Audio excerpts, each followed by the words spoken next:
Nueva conversación con un tema caliente, un tema del cual se habla mucho y a veces con ideas muy generales, y es el tema de la educación, especialmente de la universidad, la estructura universitaria, el concepto mismo de universidad, la universidad como hoy la tenemos, la universidad como la necesita este país.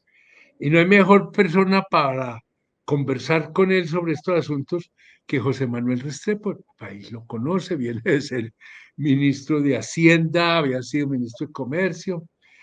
Entonces, y ha sido rector de 4 universidades. Te hago una pregunta de entrada. Yo por lo menos, y creo que no soy el único, yo también tengo vinculaciones con la universidad, jamás como la suya, pero no me es ajeno el tema. Uno tiene la impresión de que la estructura universitaria, por lo menos en Colombia, yo creo que esto nos podría referir también al mundo, está en un proceso de revisión, de cuestionamiento. Es una estructura que nos viene en muchos aspectos desde la Edad Media y en estos tiempos de profundos cambios, de revoluciones tecnológicas instantáneas, de integraciones económicas, de conflictos territoriales, ambientales, etcétera. Uno a veces siente que la universidad como que está jadeando sin decir, ¿y por dónde diablos voy a coger esto? ¿Y cuál será la mejor manera de organizarme para poder hacer presencia en ese escenario? Presencia fundamental, esto no es algo accesorio. La universidad como fuente de conocimiento, de formación, de dinamización regional, es casi única. Esta larguísima introducción te deja algo en la cabeza, a ver por dónde diablos cojo este tema. José, Sí, gracias. primero muchas gracias Juan Manuel por la invitación y a las dos orillas por poder participar en este espacio. Yo creo que Juan Manuel tú estás poniendo de presente el tema central de discusión del mundo universitario, que no es de ahora, no es después de la No, pandemia ni durante la no, no. pandemia. Te voy a hacer un recuerdo y a todos los que nos están viendo. 1998, primera reunión, la grande que tuvimos en la humanidad de rectores del mundo, reunidos en París, en Francia.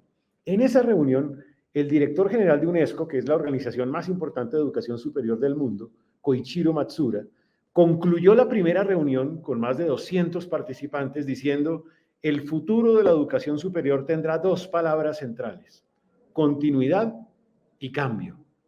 Continuidad para preservar los valores que hacen la integridad de ser universidad, el ethos, la esencia de ser universidad. Y cambio, porque si no cambiamos, pues corremos el riesgo de desaparecer. Y yo creo que ese mensaje de Koichiro Matsuura fue premonitorio de lo que estamos viviendo ahora.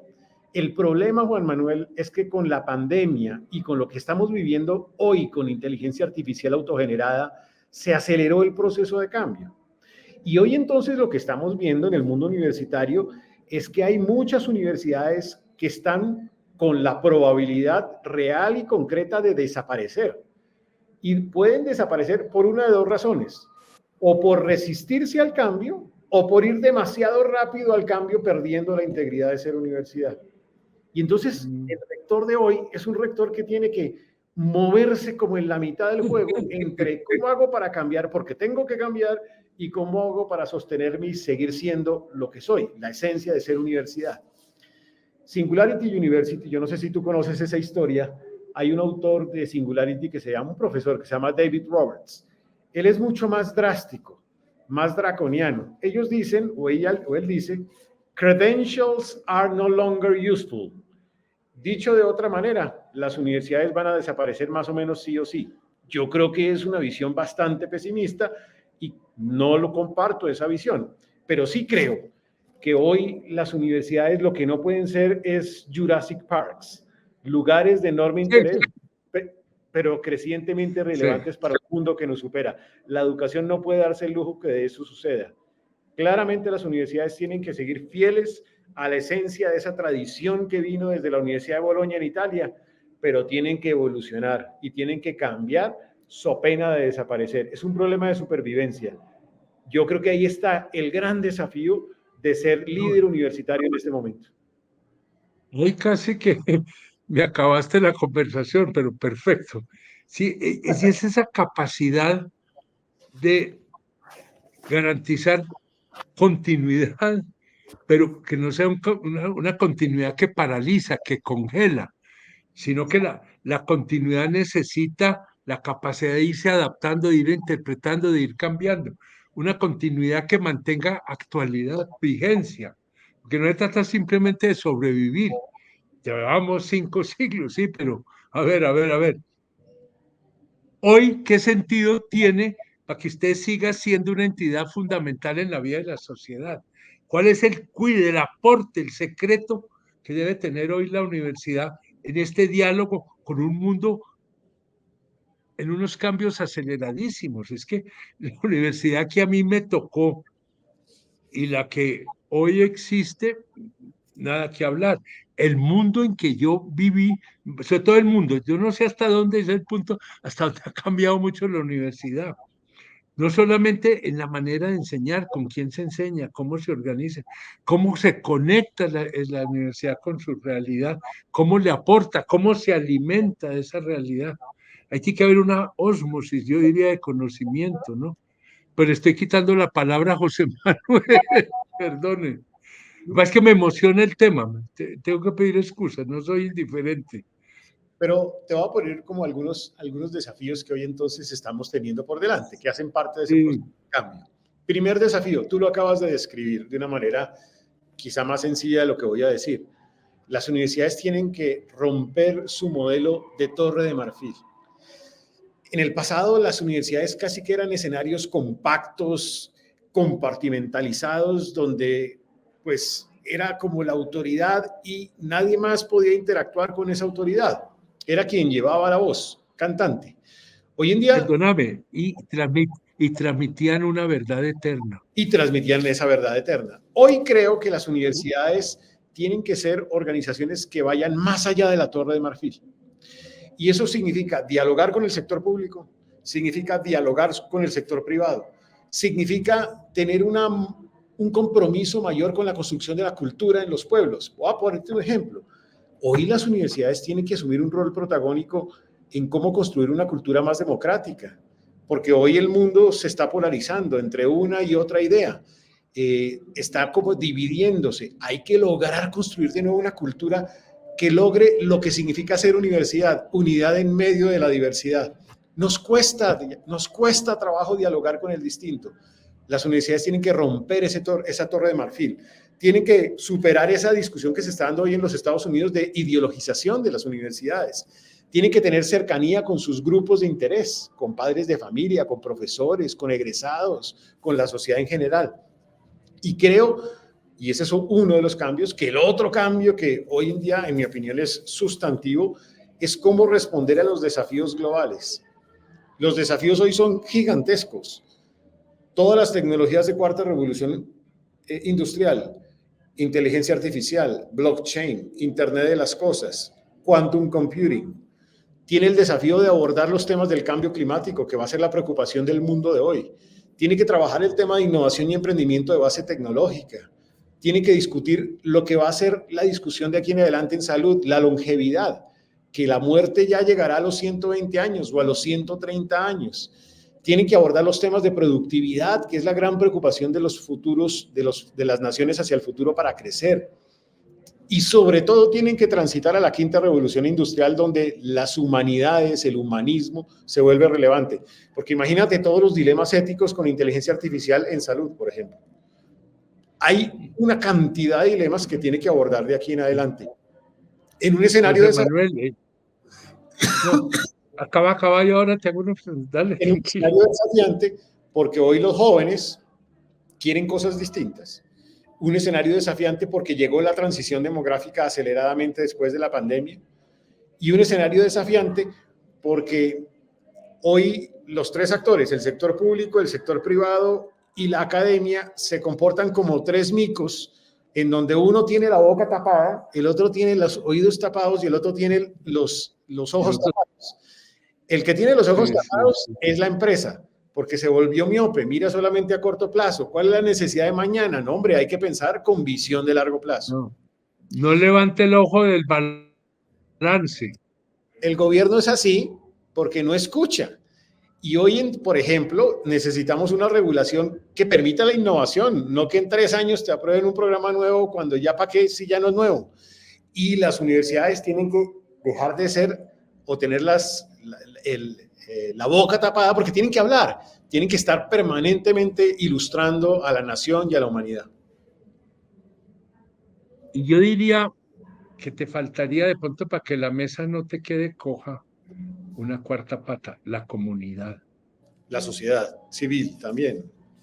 Sí, porque la empresa privada sí, pero hay algo más amplio que yo creo que además en un país como Colombia, eso tiene que estar absolutamente presente y la capacidad que tiene la universidad de unir esfuerzos con la comunidad, de enriquecerse en ese trabajo y de ayudarle a las comunidades a salir adelante. Ahora el concepto de comunidad es muy vago, pero yo creo que estamos apuntando con unas realidades, poblaciones en territorios con condiciones determinadas.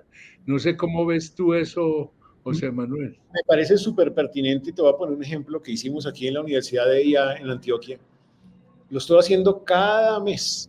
Estoy invitando a las comunidades campesinas a la universidad a que interactúen con los estudiantes a través de sus productos, a través de las conversaciones, a través de iniciativas, un poco para que también ellos tengan contacto con distintos actores de la comunidad. O lo que yo digo públicamente también, yo hoy me sueño que las universidades no tuvieran muros, que los muros los destruyesen y que cualquier persona pudiese entrar a la universidad, porque las universidades tienen que cada vez comportarse más como bienes públicos, que hubiera permanentes actividades culturales, deportivas.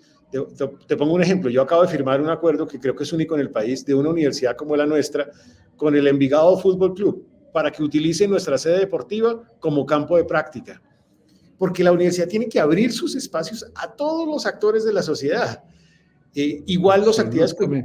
Cada mes invito a mis vecinos, a las comunidades de Río Negro, a que vengan y visiten la universidad y tengan una actividad musical o una actividad de arte o de teatro. Hay que lograr acercarse a esa sociedad civil y en un país como Colombia, estamos de acuerdo. Con más veras porque hoy tenemos un compromiso con la inequidad, ¿no? Absolutamente. Y además hay una cosa, vos sos economista, yo soy economista, y recordemos un poco, esto puede sonar aquí, pero lo puedo hacer de manera muy simple. Adam Smith, ¿cómo empezó a pensar la economía? Y él no era, pues todavía no existía la economía como tal. Y a ver la gente cómo vivía, cómo producía, cómo intercambiaban bienes, metiéndose en la realidad para interpretar esa realidad. Y esa interpretación fue creando la complejidad en el pensamiento de Adam Smith que da origen a la riqueza de las naciones. Acordémonos que él era básicamente un filósofo que estaba bien estudiando los sentimientos humanos. Pongo eso, puede sonar un poco escatológico, pero es esa necesidad de integrar el trabajo de conocimiento, de análisis con la realidad, de volcar a esas regiones, a esas comunidades, estos aportes y de enriquecerse, esa doble vía. Yo creo que el concepto central es romper esa visión de Torre de Marfil en que se ha movido la universidad por siglos, ¿no? Que hoy la saca del juego, es decir, si sigue así, es cuestión de tiempo que ya pase a un museo de lo que fue. ¿Qué es lo que decía yo anteriormente? Nos convertimos en Jurassic Parks. Claro, es que es eso, ¿no? Es que estamos hablando de lo mismo. Ahora te voy a poner otro desafío que no es menor. A ver, ¿ustedes cómo están manejando eso? Porque yo creo que la universidad tiene que romperse, inclusive en sus mismos pénsumes. Dele más flexibilidad a la gente con sus intereses, sus posibilidades, llamémoslo la interdisciplinaridad. La vieja escuela en Minas, no, ya no es, ¿cierto? Ya no es. Ahí voy, porque creo que en lo curricular y en la parte formativa hay que cambiar. Entonces, hoy estoy consiguiendo currículos más personalizados, más flexibles, con más posibilidad de interacción con el entorno, donde el entorno se vuelve protagonista. Y esto viene también a otra preocupación. Yo siento que el mundo universitario se concentró mucho en el objetivo anteriormente, en la prueba, en el dato, en la evaluación, en el ranking, en el indicador.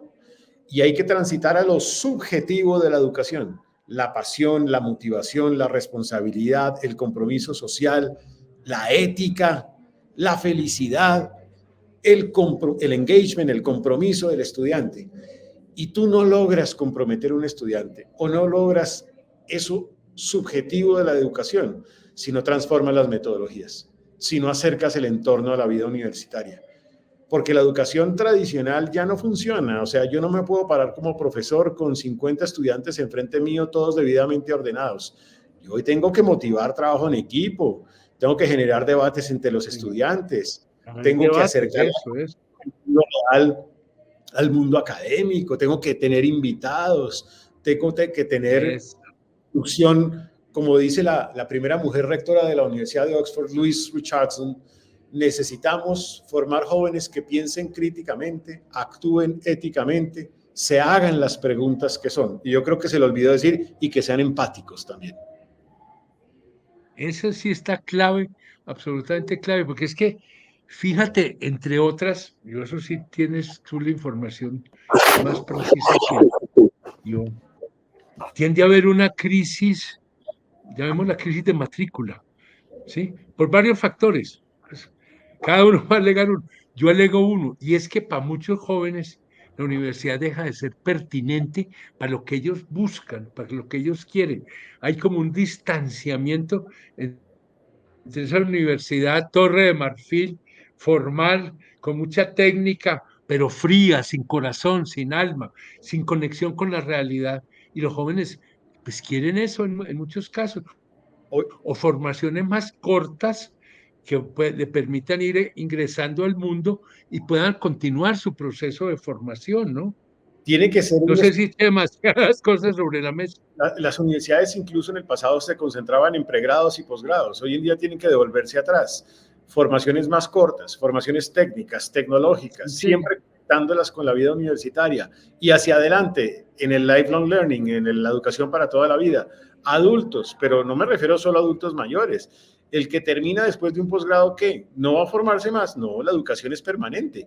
Entonces, ¿qué le vamos a ofrecer a ellos a través de conversaciones relevantes? Como las que, por ejemplo, hace en Estados Unidos el Aspen Institute, en donde se sientan a discutir sobre temas de un área de conocimiento en particular, en una conversación parecida a esta que estamos teniendo contigo, pero ordenada. Entonces, me parece que el mundo educativo es un mundo donde va a haber libres entradas, libres salidas, libre reconocimiento de aprendizajes y experiencias previas, de tal manera que es muy distinto al que teníamos tradicionalmente. Aquí la gente entrará, saldrá, reconocerá una experiencia, reconocerá un aprendizaje que tuvo, saldrá, volverá, irá al mundo laboral, saldrá y, y la propia organización también se va a convertir en una organización donde se aprende y la universidad tiene que ayudarle a las organizaciones o empresas a montar esos modelos educativos. esto que estamos hablando empieza a materializarse, a cristalizarse en alguna parte. Hay discusiones que están avanzando, ustedes están siendo pioneros allí, porque como ideas estamos absolutamente de acuerdo, pero que no nos pase lo que pasa a ciertos gobiernos, muy buenas ideas y en la ejecución, nana y cucas. Te voy a poner ¿Cómo simplemente la ves? Sé que esto es lento, es complejo, te voy a pero poner comienzo tienen las cosas. Voy a poner dos ejemplos en Antioquia que son relevantes. El primero de ellos, Sí, lo que se señor. llama de Universidad Empresa Estado, donde un grupo de empresarios cada mes se reúne con emprendedores, con innovadores, con las universidades a discutir cómo en conjunto pueden mejorar la capacidad de innovación de todo el departamento y de la ciudad de Medellín y del entorno del Valle de Aburrá. ¿Quién preside ¿Y esa eso dónde lo reunión? están haciendo? Perdón. Se organiza en Eso, distintos sitios, lo preside una junta directiva, quien preside es el ah, presidente de Colombia, hay por lo menos 7 presidentes de empresas y están los rectores de las universidades allí representados también. Y todos los meses hacemos una reunión de más de 500 personas en donde se llevan casos, uy, buenas prácticas de innovación, de emprendimiento de base tecnológica, de relación de formación de talento en el nivel técnico y tecnológico. Y es impresionante lo que se ha logrado de ahí. Son ya 20 años construyendo ese modelo de acercamiento entre universidad, empresa, Estado y sociedad. Y participa también el sector público, Ruta N, las secretarias de competitividad de Antioquia, de Medellín también. Y es una construcción colectiva, es genuinamente construcción colectiva. Esto es similar, aunque digamos de otro nivel, a un esfuerzo que venimos Perdóname un liderando. minutico. Esto ya, Sí, perdóname, esto ya ha producido resultados concretos, es decir, de todas esas discusiones, análisis, ya van pues saliendo decisiones, cambios que vayan impactando y transformando esta realidad. un ejemplo de algo que surgió de eso hace varios años fue Ruta en Medellín, que es un espacio alrededor de la innovación. Pero no es el único. De ahí surgió, por ejemplo, Mm. el G8, que es el grupo de las 8 universidades más importantes de Antioquia, públicas y privadas, trabajando en equipo sistemáticamente cada mes. De ese esfuerzo, yo creo que surgió el reconocimiento en su momento de Medellín como la ciudad más innovadora. De ahí están surgiendo esfuerzos de alianzas estratégicas. Hoy estamos trabajando activamente entre las universidades de la región y con otras universidades del país para ver cómo fortalecemos las alianzas, porque el futuro de la humanidad es con alianzas, no es individual, no es con Cusumbo solos, sino es en equipo. Absolutamente. Me ibas a decir segundo punto y yo te interrumpí, perdón. ¿Ya no No, te acordás? es ya cómo logramos acercarnos entre universidades que no se vean solamente como competencia, sino como competencia, cooperación, pero aún en competencia. Y Sí, aquí sí, sí, sí, sí. venimos trabajando en esa dirección, la Universidad de AFIT, el CES, nosotros y otras universidades de la región, ver cómo trabajamos en equipo alrededor de propósitos de país. Por ejemplo, cómo trabajamos de mejor manera en la transición energética, cómo damos una respuesta a la tecnología que necesita el sector agropecuario para salir adelante y ser más productivo, cómo diseñamos estrategias conjuntas de innovación y de conocimiento nuevo en la competitividad territorial. Cosas de ese estilo surgen de ese tipo de conversaciones. Perdóname una preguntita muy marginal, oyéndote. Uno ahí siente una dinámica diferente, unas posiciones diferentes entre la universidad pública, las universidades privadas, o es un terreno en donde esas diferencias tienden a disolverse de alguna manera o a En el, complementarse. De pronto la pública tiene algo que la privada no tiene y viceversa, no sé. nuestro caso, los dos ejemplos que puse, el CUE, el Comité de Universidad Empresa Estado, y el G8, que son las universidades, 8 universidades más representativas de Antioquia, se suman lo público y lo privado. Yo, por ejemplo, trabajo muy de la mano de la Universidad de Antioquia, en llave, y trabajamos en llave en investigación, y tenemos, por ejemplo, un grupo de investigación que trabaja temas de energías renovables, energías no convencionales. Se puede trabajar entre lo público y lo privado. Por eso cuando dividimos el país o el mundo entre lo público y lo privado como si fuéramos enemigos, No, creo que no funciona. no, Hoy más que nunca se no, no. necesita es diálogo, trabajo en equipo, porque las problemáticas son de tal dimensión que no solo con el esfuerzo de una u otra se va a dar el resultado esperado. Clarísimo, clarísimo. A ver, se nos está acabando el tiempo, maldita sea, cuando la conversación es buena, el tiempo vuela. A ver, hay una que yo, perdón que yo insista mucho, de pronto es por la formación que tengo y la experiencia de trabajo que he tenido, porque a mí me parece, y te lo he tocado, en todo esto, y vuelvo a mi actor, las comunidades tienen espacio ahí para, tú me hablabas ahora que me parece muy interesante reunirse con las comunidades campesinas, vecinas, pero fuera de intercambiar, vamos a hacer, venga, universidad, pensemos unos trabajos que hacemos hombro a hombro con las comunidades. La Universidad de Antioquia, que es mi alma mater, en algunos periodos, no sé hoy porque estoy muy desconectado de ella, ha tenido esa relación. Entonces, que en Urabá, que en el Magdalena Medio, que en el Bajo Cauca, porque yo creo que hay Yo, mucho para hacer. yo creo que hay mucho para hacer y yo creo que cada institución, pero también entre instituciones, logramos ese tipo de acercamientos. Yo particularmente, por ejemplo, creo firmemente que uno tiene que trabajar de la mano de los entornos regionales, municipales o departamentales en prioridades o preocupaciones comunes. Por ejemplo, con la CAF logramos aprobar un gran proyecto sobre cómo lograr territorios más competitivos y cómo medir esos territorios más competitivos. Y cuando hablo de territorios no me refiero solamente a departamentos, sino me refiero también a subregiones, que en el caso de Antioquia es tan importante, o me refiero también a municipios. Entonces, ¿cómo lograr hacer una apuesta más competitiva para el desarrollo territorial del oriente antioqueño?